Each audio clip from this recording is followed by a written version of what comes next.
전문법칙 234. 전문법칙의 근거. 쟁점. 증인이 반대신문에 대하여 묵비함으로써 진술 내용의 모순이나 불합리를 드러내는 것이 사실상 불가능한 경우 그 증인의 진술 증거의 증명력 유무. 형소법 161조의 2에서 피고인의 반대신문권을 포함한 교보신문 제도를 규정함과 동시에 형소법 310조의 2에서 법관의 면전에서 진술되지 아니하고 피고인에 의한 반대신문의 기회가 부여되지 아니한 진술에 대하여는 원칙적으로 증거 능력을 부여하지 아니함으로써 형사재판에 있어서 모든 증거는 법관의 면전에서 진술 심리되어야 한다는 직접주의와 피고인에게 불리한 증거에 대하여는 반대신문할 수 있는 권리를 원칙적으로 보장하고 있는 바, 반대신문권의 보장은 형식적 절차적인 것이 아니라 실질적 효과적인 것이어야 하므로 증인이 반대신문에 대하여 답변을 하지 아니함으로써 진술 내용의 모순이나 불합리를 드러내는 것이 사실상 불가능하였다면 그 사유가 피고인이나 변호인에게 책임 있는 것이 아닌 한 그 진술 증거는 법관의 올바른 심증 형성의 기초가 될 만한 진정한 증거 가치를 가진다고 보기 어렵다 할 것이다.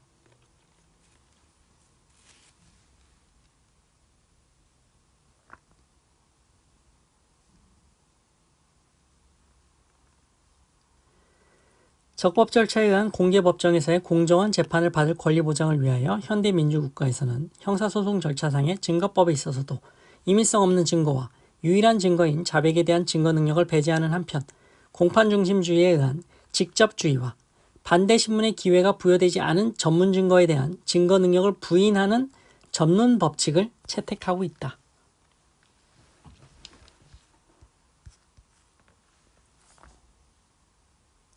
직접주의는 요중 사실에 대한 증거는 공개법정에서의 법관의 면전에서 직접 심리된 것이어야 한다라는 공판중심주의 요청에 근거를 둔 것이다. 법정 외에서 행하여진 진술인 증언이나 법정 외에서 한 진술을 기재해서 제출한 증거를 전문 증거라고 하는데 공정한 재판을 위하여 이러한 전문 증거는 증거로 되지 않는다는 법칙인 이른바 전문법칙. 반대신문을 거치지 않음으로써 피고인이 증언에 대한 탄핵을 통하여 그 진술의 오류를 시정하여 무죄를 입증할 기회가 박탈되고 들은 말의 전달 진술은 원 진술과 차이가 있기 쉽다는 등의 이유로 전문법칙이 인정되어 왔다.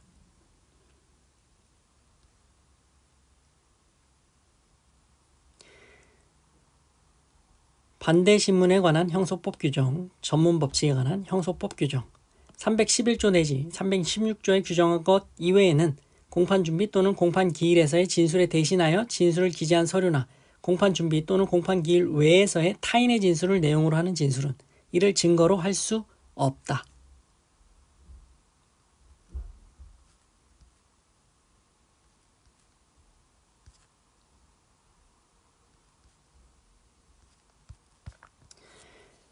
(235) 전문 증거의 개념, 진술 대체물, 쟁점, 휴대전화기에 저장된 협박 취지의 문자 정보가 증거로 제출된 경우 형소법 310조의 2에 전문 법칙이 적용되는지 여부. 구정통법 65조 1항 3호는 정보통신망을 통하여 공포심이나 불안감을 유발하는 글을 반복적으로 상대방에게 도달하게 하는 행위를 처벌하고 있다. 검사가 위 죄에 대한 유죄의 증거로 문자 정보가 저장되어 있는 휴대전화기를 법정에 제출하는 경우 휴대전화기에 저장된 문자 정보 그 자체가 범행의 직접적인 수단으로서 증거로 사용될 수 있다. 또한 검사는 휴대전화기 이용자가 그 문자 정보를 읽을 수 있도록 한 휴대전화기의 화면을 촬영한 사진을 증거로 제출할 수도 있는데 이를 증거로 사용하려면 문자 정보가 저장된 휴대전화기를 법정에 제출할 수 없거나 그 제출이 곤란한 사정이 있고 그 사진의 영상이 휴대전화기의 화면에 표시된 문자 정보와 정확하게 같다는 사실이 증명되어야 한다. 형소법 310조의 2는 사실을 직접 경험한 사람의 진술이 법정에 직접 제출되어야 하고 이에 가름하는 대체물인 진술 또는 서류가 제출되어서는 안 된다는 이른바 전문 법칙을 선언하는 것이다. 그런데 정보통신망을 통하여 공포심이나 불안감을 유발하는 글을 반복적으로 상대방에게 도달하게 하는 행위를 하였다는 공소사실에 대하여 휴대전화기에 저장된 문자 정보가 그 증거가 되는 경우 그 문자 정보는 범행의 직접적인 수단이고 경험자의 진술에 가름하는 대체물에 해당하지 않으므로 형소법 310조의 2에서 정한 전문 법칙이 적용되지 않는다.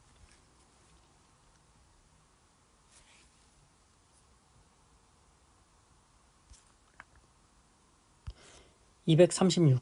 전문 증거의 개념. 요증 사실과의 관계. 쟁점. 타인의 진술을 내용으로 하는 진술이 전문 증거 또는 본래 증거에 해당하는지 판단하는 기준. 타인의 진술을 내용으로 하는 진술이 전문 증거인지 여부는 요증 사실과의 관계에서 정해진다. 원 진술의 내용인 사실이 요증 사실인 경우에는 전문 증거이나 원 진술의 존재 자체가 요증 사실인 경우에는 본래 증거이지 전문 증거가 아니다. 기록에 의하면 입학부 처장 공소의 3과 면접위원 공소의 4는 제1심 법정에서 면접 당일 면접위원들에 대한 오리엔테이션 장소에서 피고인 1이 이번에 아시안게임 금메달리스트가 지원하였다. 총장님께 보고를 드렸더니 총장님이 무조건 뽑으라고 한다고 말하는 것을 들었다. 라는 취지로 진술한 사실을 알 수 있다. 위와 같은 공소의 3, 공소의 4의 각 진술이 피고인 1의 진술을 내용으로 하는 진술이다. 피고인 1이 위력을 행사하였는지와 관련하여서는 원 진술의 내용인 사실, 즉 피고인 3이 뽑으라는 말을 하였는지가 아니라 원 진술의 존재 자체, 즉 피고인 1이 위와 같은 말을 하였는지가 요증 사실이므로 이를 직접 경험한 공소의 3, 공소의 4의 각 진술은 전문 증거가 아니라 본래 증거에 해당한다.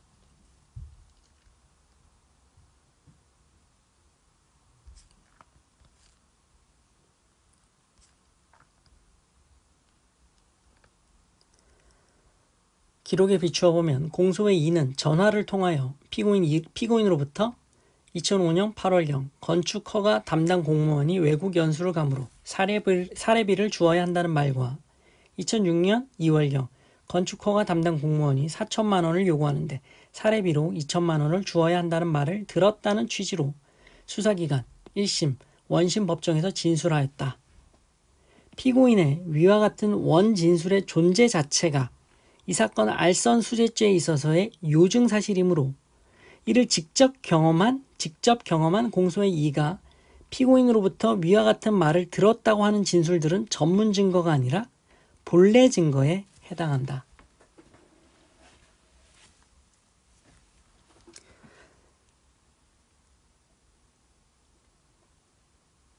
전원이 모두 전문 증거인 것은 아니다. 237. 전문 증거의 개념. 간접 사실에 대한 정황 증거.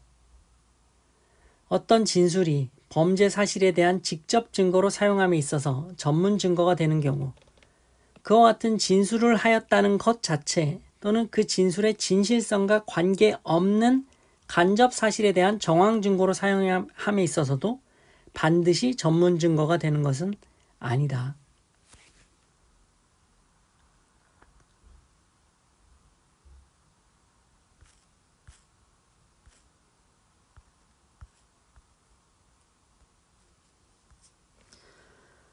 공소의 3등의 위 각 법정 진술의 원진술은 피고인 1의 진술로 그 요지는 총장이 공소의 1을 뽑으라고 했다는 것이다. 그런데 피고인 1의 위와 같은 진술은 타인인 피고인 3의 진술을 내용으로 하는 것이긴 하나 그 원진술이라고 할 수 있는 피고인 3의 진술 내용의 진실성이 아니라 그 진술의 존재 자체가 위 피고인들 사이의 공모관계에 관한 증거가 되는 것이다. 따라서 피고인 1의 위와 같은 진술은 전문 증거가 아닌 본래 증거이고 이를 내용으로 하는 공소의 3등의 위 각 법정 진술은 재전문 증거가 아닌 전문 증거이다.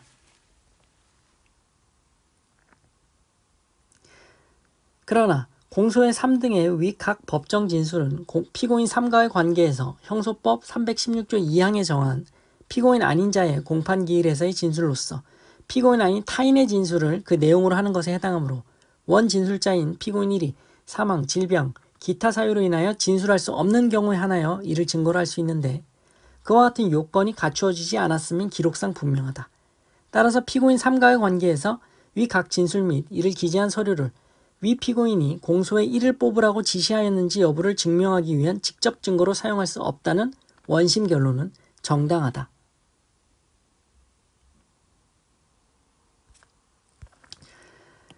한편 공소의 3등의 위 각 법정 진술을 피고인 1이 피고인 3이 공소의 1을 뽑으라고 한다는 말을 했었다는 사실 자체 또는 위 진술의 진실성과 관계없는 간접 사실에 대한 정황 증거로 사용할 때에는 이를 전문 증거로 볼 수 없다.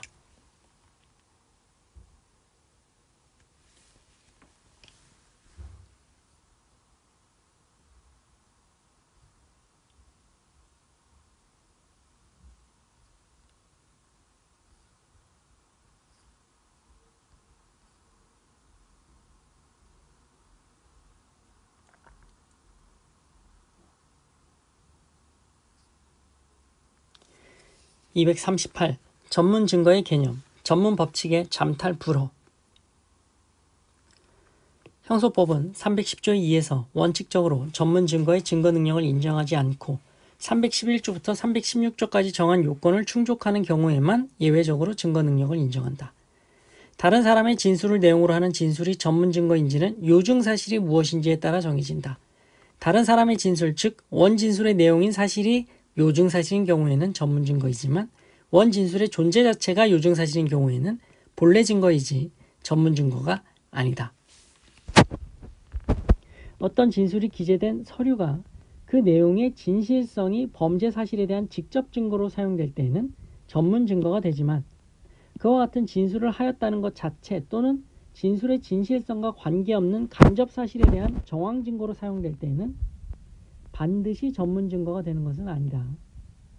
그러나 어떠한 내용의 진술을 하였다는 사실 자체에 대한 정황 증거로 사용될 것이라는 이유로 서류의 증거 능력을 인정한 다음 그 사실을 다시 진술 내용이나 그 진실성을 증명하는 간접 사실로 사용하는 경우에 그 서류는 전문 증거에 해당한다. 서류가 그곳에 기재된 원진술의 내용인 사실을 증명하는 데 사용되어 원진술의 내용인 사실이 요증 사실이 되기 때문이다. 이러한 경우 형소법 311조부터 316조까지 정한 요건을 충족하지 못한다면 증거 능력이 없다.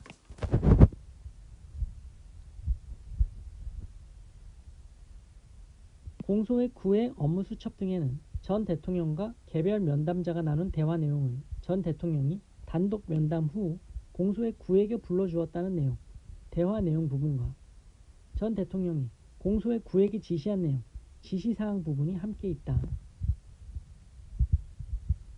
공소의 9회 업무 수첩에 그와 같은 기재가 존재하는 것 자체에 관하여는 본래 증거이지 전문 증거가 아니고 증거물인 서면으로서 증거 능력이 인정된다. 공소의 9회 업무 수첩이 전 대통령이 공소의 9회에게 지시한 내용, 전 대통령과 피고인 1 사이에 있었던 대화 내용 등을 증명하기 위한 증거라면 요증 사실과의 관계에 비추어 볼 때 원 진술의 존재 자체가 아니라 그 내용의 진실성이 문제되는 경우에 해당한다.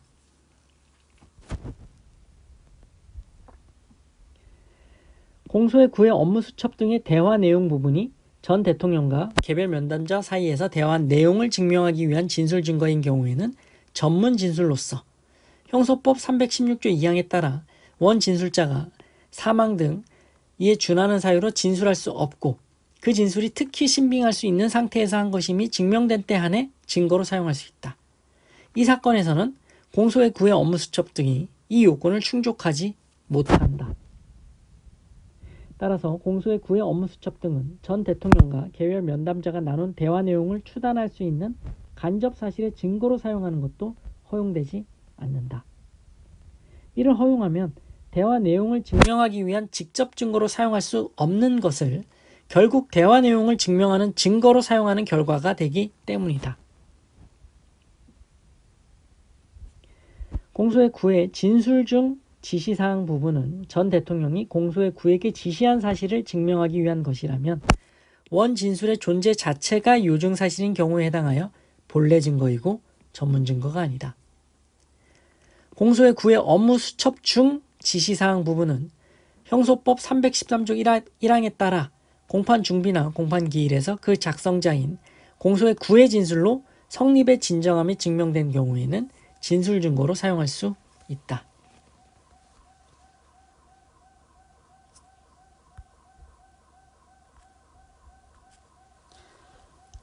마치도록 하겠습니다. 고생하셨습니다.